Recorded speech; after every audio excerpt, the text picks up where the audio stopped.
Hey you, I know you're tired. I'm tired. The responders doing the work are especially tired.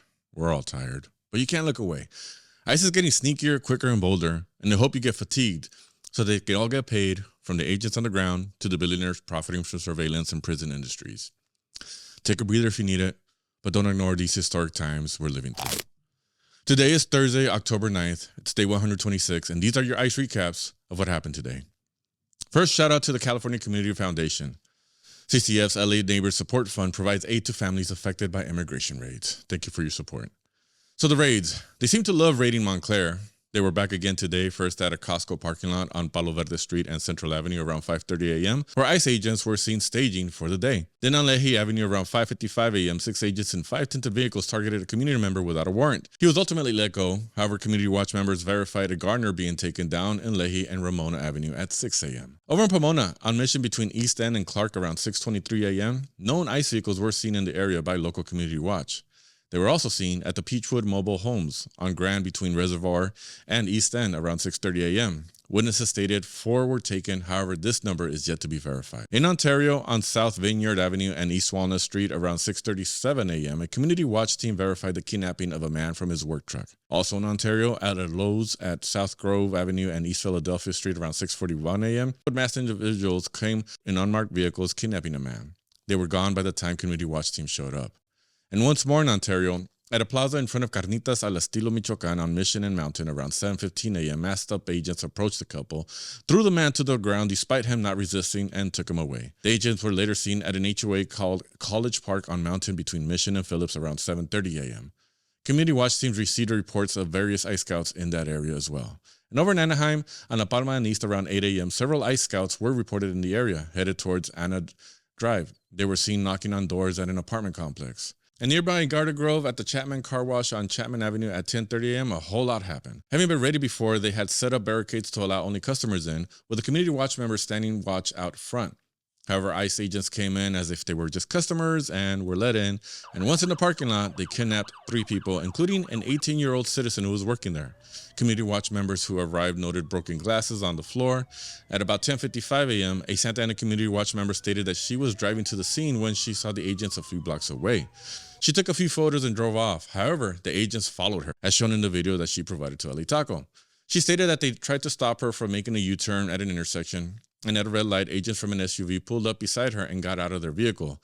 They attempted to remove her from the car, and she decided to call 911 to report masked men following her. Dispatch sent police officers to assist her, and they found her on Euclid and Trask. The officers escorted her towards a parking lot and had one of the ICE vehicles pull onto a street. She's unsure of what their conversation was about, but they did leave her alone afterwards. That 18-year-old boy, the citizen that was taken earlier, well, he was released behind a Regal Cinema at a plaza further down the street from the car wash on Brookhurst Street and Chapman Avenue. We also learned that about 5 p.m. today, one of the kidnapped individuals from that car wash signed his voluntary deportation order before his family could get to him, and he's on his way to being deported tonight.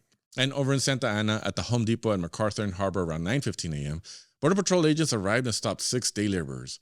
2 people provided documents showing their legal status and were let go. Unfortunately, 4 were taken. During the raid, an angry bystander threw a rock at the agents and, well, he was arrested. In Baldwin Park, at the Home Depot on Puente Avenue and West Garvey Avenue around 9 a.m., video footage shows a man trying to drive away as an agent aims a weapon at him. He was eventually stopped and taken. There likely were others, but it's the only person we could confirm taken at this moment. Also in Baldwin Park, at a Target at the building entrance on Francisquito Avenue and Garvey around 9:30 a.m., Border Patrol agents were seen with 3 detained men. We weren't sure if they were all taken. At least one was seen being put into the vehicle. And in Orange, at the Home Depot on North Glassell and West Cattell Avenue around 11:55 a.m., Community Watch confirmed the kidnapping of 1 day laborer. And in Los Angeles, on Century and Broadway around 11:50 a.m., several agents were seen staging at a parking lot. And down in Chula Vista, at a residential area on Paseo del Rey and Telegraph Canyon around 8:30 a.m., video footage shows a man being pulled over by several ICE agents. It was confirmed that they did take him. Here at LA Taco, we have a couple reports for you. First, 10 expert tips for talking to kids about ICE terrorizing their friends and family. And second, what are solidarity signs and why are LA businesses displaying them? And in other ICE-related news, well, sorry to report, a second man has died in ICE custody at a Missouri detention center, marking the 18th death in a detention center this year, and the 21st total in immigration enforcement operations. His name was Leo Cruz Silva, 34, originally from Mexico, who was detained by Festus police after his September 30th arrest for public intoxication. He was transferred to ICE custody on October 1st and sent to the St. Genevieve Detention Center 2 days later. After 1 day in jail, Cruz Silva was found dead, and DHS alleges that it appears to be a suicide. Also, in other news, we learned that nearly half of the FBI agents in major offices are reassigned to immigration enforcement, and likely as far away from the Epstein files as possible. And if you appreciate this reporting like this, please consider becoming a monthly or yearly member of LA Taco, buying some merch, or dropping a dime in our documentary fundraiser so we can continue to bring you this vital information. Thank you to remember to stay safe and stay vigilant, LA.